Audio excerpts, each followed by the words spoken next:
So, hello, I have the pleasure to have Dan Harwood with me today. He is the managing director of Southwest or SW. What do we call it? SW SW. wise. Okay. SW Wines Europe, which is part of the Schloss Wachenheim group. Dan is an expert in alcohol-free wine production. He is looking after the Eisberg brand within the UK. And Dan has 10 years experience leading, as well as extensive knowledge and experience of the wider wine market. Thanks so much for being here, Dan.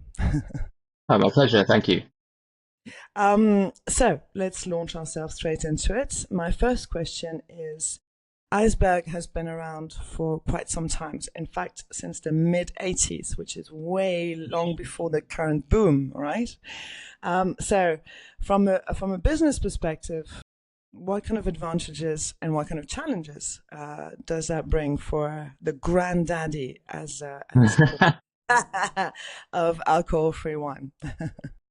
Yeah, I think, yeah, absolutely. I've never been called a granddaddy before, but I'll take it. So I think, I mean, the clear advantage that we've got is the experience and the expertise that we've built over decades of dealcoholization. I think it's given us a lot of time to hone what we are doing, to really look at what is the best way, and how we can improve on alcohol free. And for a lot of that time, we were unmatched within the market, so it gave us absolutely the lion's share.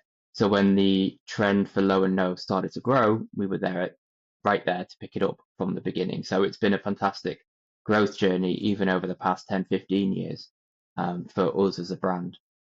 I think flip it and what are the challenges of being a sometimes known as a legacy brand is like, how do we stay relevant when so many competitors come onto the market? What can we do to make sure that people keep Eisberg front of mind and don't just remember it as, oh, that naff brand from the 1980s or the 1990s that Gran used to drink? So it's really kept us on our toes, and over the last few years, we've really pushed on quality, but also diversifying, building a family. For most of our life, we went just red, white, rosé. That's your choice. You're stuck with it, and that's not where consumers are at now. People want choice. People want different occasions. So really diversifying, bringing in premium, bringing in different formats has been key for us over the last few years. So you're keeping a good eye on the competition, I imagine. And the competition is what does it look like at the moment? What is that? Every day, new brands? Every quarter? Certainly, I would say that when I look at it monthly, when I'm building monthly reports, there's always something to talk about. So every single report that I build each month, there is something new on the market, whether it's a new brand or whether it is a new variant or whether it is a new flavor. So it's moving really quickly, and that's coming from established wine brands that are coming into the market, or it's coming from challenger brands that are starting up from scratch. So it's a bit of both, coming from both angles, really. Tough market is becoming. And so in fact, what you did, because you're such a big brand and known by everyone, you've doubled the capacity of a new vacuum distillation machine. That's right. Can you tell me about it? Yeah. What led to So this investment? The demand, right? yeah, absolutely. That was first and foremost was demand. So yeah, we use a vacuum distillation, and we've been behind that for many years. So around 15 to 20 years ago, we partnered with a university in Germany where we're based, to build a vacuum still from scratch, custom, made from glass. It's very fabulous. It's very exciting. It's like Willy Wonka's chocolate factory with pipes going around. Um, but we really believe and we're committed to vacuum distillation as being a quality way for alcohol-free for dealcoholization. Um, and really, up until last year, we were at capacity. So as the market's grown, our machine was working 24 hours a day, an absolute workhorse to just keep up with demand across the UK market, but across our German markets and our other global export markets as well. So we bit the bullet last year and we decided, okay, well, we're gonna buy a second machine. We're gonna double our capacity, still vacuum still, because we think it is the best way, but a new machine. It's modern, it's more efficient, it can do the same job slightly better. So we're finding that getting better results out of it. And there's a couple of things that does for us. Firstly, it increases capacity so we can grow our existing brands. but also it gives us a little bit more freedom to play and a little bit more opportunity in research and development to try different varieties. Because, for example, if we wanted to bring a new variety, we've got to dealkalize a couple of thousand liters just to see if it works. So it allows us to play a bit more, to develop, try new things, try new formats, new premium concepts. So yeah, it's given us allowed to keep up with demand, but also expand and play a little bit more in the space. Wonderful. Premiumization, is that, do you think, a trend in the non-alcoholic wine world? I think it is very much a part of the future of alcohol-free wine. I think, speaking back to what I said earlier about just saying red, white, rosé, that is your choice. It's not enough anymore. People want to experience better quality. What they're really searching for and what we strive to deliver is authenticity. So how close is that alcohol-free wine to the experience that you would expect or what you've had from wine with alcohol?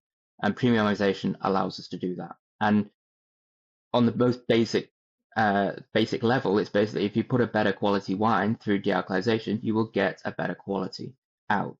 So we find that by increasing the quality of the base wine in our premium range, we don't have to use any additional aroma at the end. We don't need to use as much residual sugar to balance it.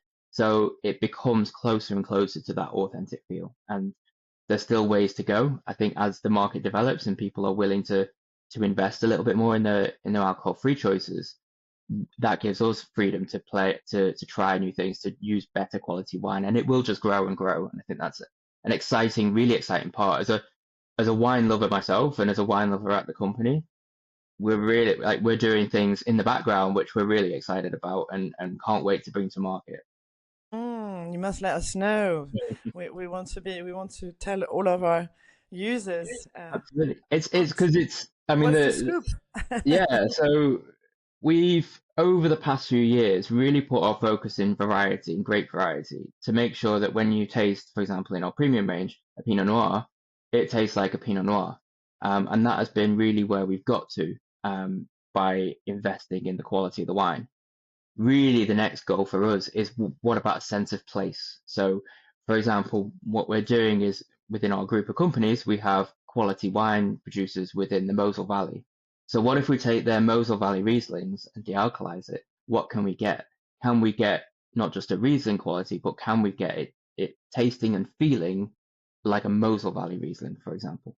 So that is our next step, is not just to give varietal authenticity, but an actual sense of place in the wine itself. And we're getting there, and yeah, it's exciting. Exciting. Very good. Can't wait to try it. So how about your ranges, since you're on that topic? So you have signature, selection, and specials, correct, for now? Yeah. That's what you call them. It's to cover different use cases, right? So how do you measure their performance? How does that work?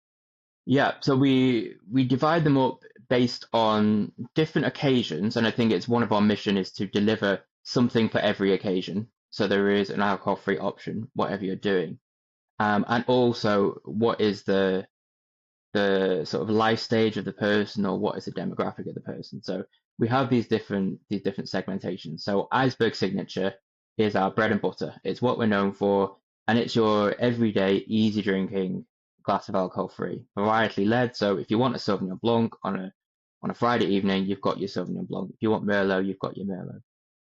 We've then got our selection range, which is more about premium, and it's about offering those food and wine moments, or those special occasions, those celebrations, for alcohol free. So whether it's a really good quality sparkling, or whether it's your Pinot Noirs, Pinot Grigios, or Grenache Rosés. We've got our seasonal stuff, so mulled for Christmas. That's very easy, and actually a really, really tasty product, and fantastic for hosting, fantastic for guests, or just your cozy night in.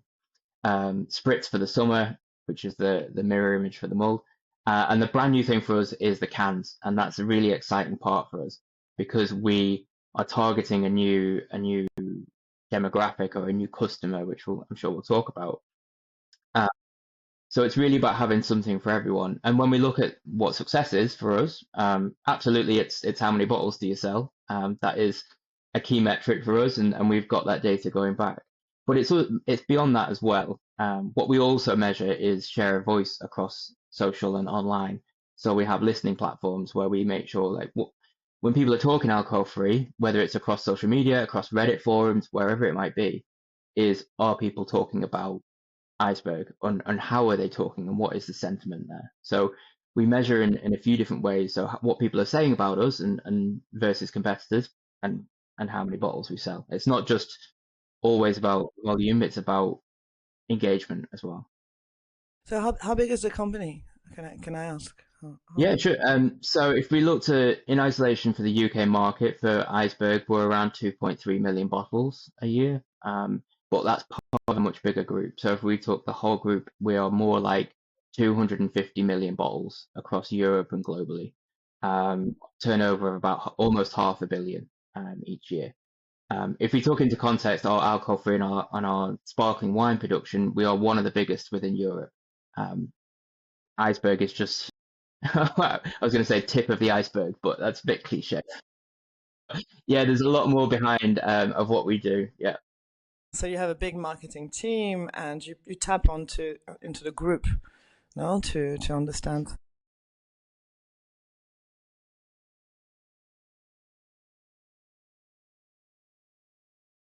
Yeah, wonderful. Okay, so the latest data that I found out through the Provine webinar that you were on, in fact, is that we say that about 80% of non-alcoholic wine buyers are wine drinkers, but that there's a new target group. That target group is basically people who are drinking Fanta up until now, who don't drink wine, and they're seeking a sophisticated alternative to soft drinks. How do you market to them, to people who never drank? Yeah, it's a really good question, and uh, our core demographic is still that wine lover, but there is a large untapped part of it, and where you might think, oh, they're not drinking, therefore perfect, they need alcohol-free wine, is like you say, they're not used to that wine occasion, and we've done our own research where we see about 20% of younger audiences don't own a corkscrew, haven't used a corkscrew, so they don't have that same relationship. They're not used to having a glass of wine, having a bottle, tasting it. They don't need that side of it.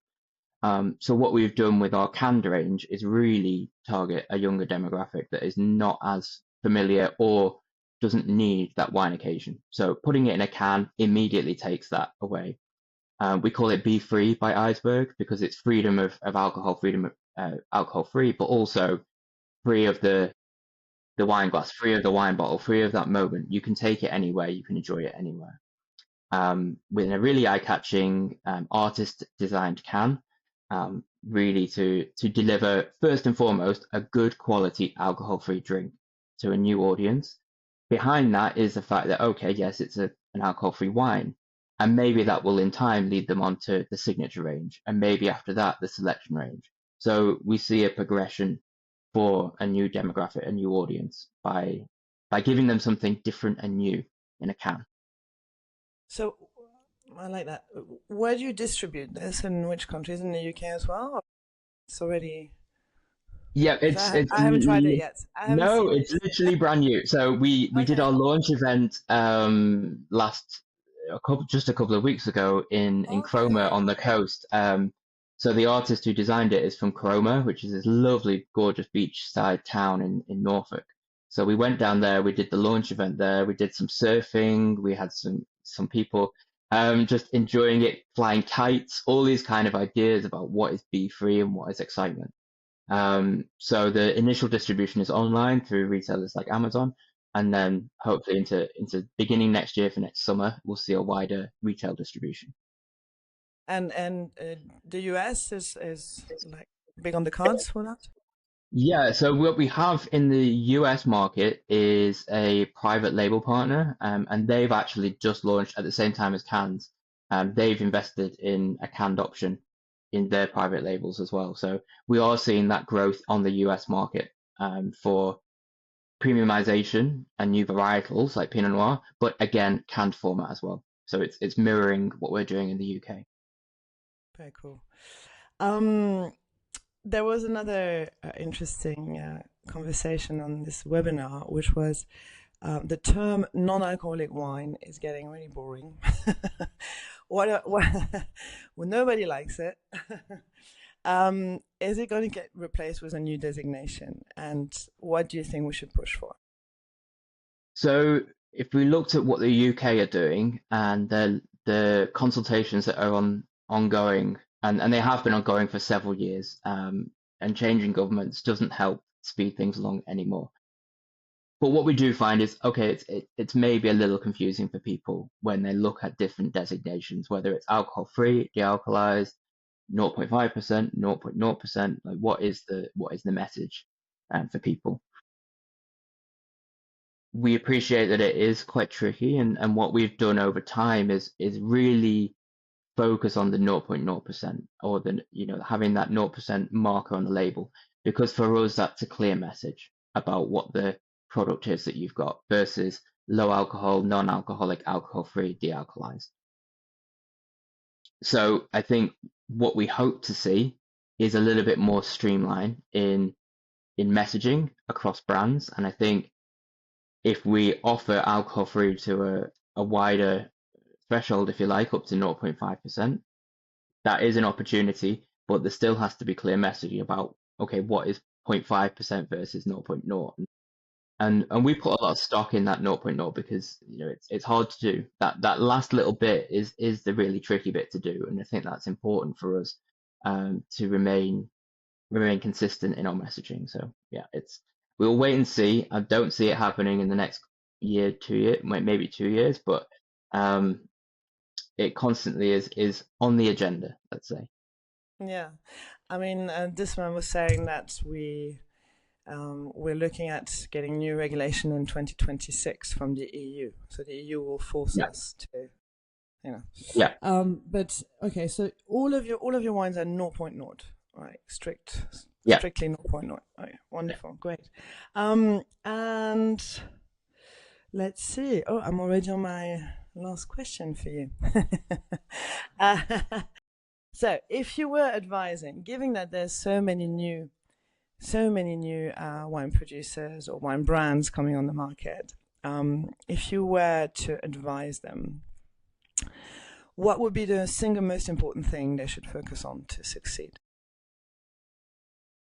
I think it's something I said before as well. It's authenticity. I think that's really, really important. And the way the market is, it's vital that the market is not flooded by opportunistic brands or opportunistic extensions from existing brands. I think it's about coming at it from the right place. So are you delivering quality alcohol free? Because consumers are very, very aware of what quality is, and they are not looking to compromise in ways that they might have done with their alcohol free choices even 5 or longer years ago.